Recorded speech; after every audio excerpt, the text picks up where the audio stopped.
Hi,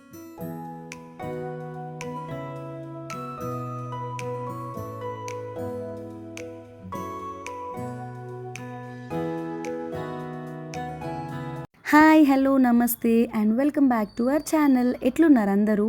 చాలా gap వచ్చింది కదా, సరే ఈ బతుకమ్మతో స్టార్ట్ చేద్దాం వ్లాగ్స్ పెట్టడం అని చెప్పి వీడియో షూట్ చేస్తున్నా. డైరెక్ట్గా పాయింట్కి వచ్చేద్దాము. ఇక్కడ ముందు రోజే నేను అంటే బతుకమ్మ ముందు రోజు నైట్ కూర్చొని ఇట్లా పువ్వు అంతా కట్టలా కడుతున్నా అనమాట. సో దట్ బతుకమ్మ పేర్చడానికి ఈజీగా హ్యాండీగా రెడీగా ఉంటుంది కదా అని చెప్పి. ఇక్కడ మా అత్తయ్య కూడా జాయిన్ అయిపోయారు.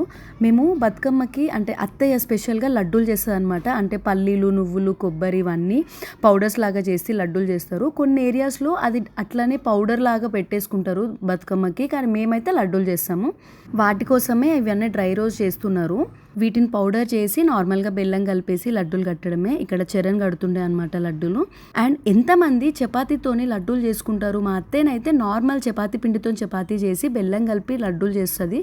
అది బతుకమ్మ రోజు మార్నింగ్ చేస్తుంది అనమాట. సేమ్ అదే మా మమ్మీ ఏమో బియ్యం పిండితో చపాతీలు చేసి షుగర్ అండ్ బెల్లం 2 టైప్స్ ఆఫ్ లడ్డూలు చేస్తుంది. ఎంతమందికి ఇవి తెలుసు అనేది నాకు కింద కామెంట్ చేయండి.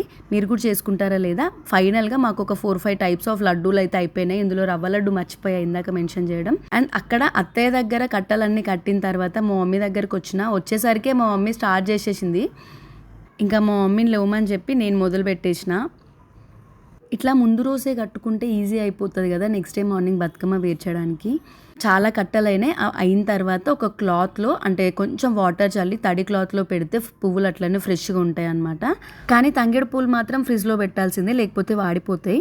అంతే. ఇంకా కట్టలన్నీ కట్టేసిన తర్వాత ఇక్కడే పడుకొని నెక్స్ట్ డే మార్నింగ్కి నేను ఏం చేశాను, ఎక్కడ సెలబ్రేట్ చేసుకున్న బతుకమ్మ అనేది నెక్స్ట్ పార్ట్లో పోస్ట్ చేస్తాను. ఖచ్చితంగా చూడండి. అండ్ ఈ వీడియో మీకు నచ్చినట్లయితే నా ఛానల్ని సబ్స్క్రైబ్ చేసుకోండి. ఈ వీడియో లైక్ చేయండి, షేర్ చేయండి అండ్ కామెంట్ చేయడం మాత్రం మర్చిపోవద్దు. Bye bye.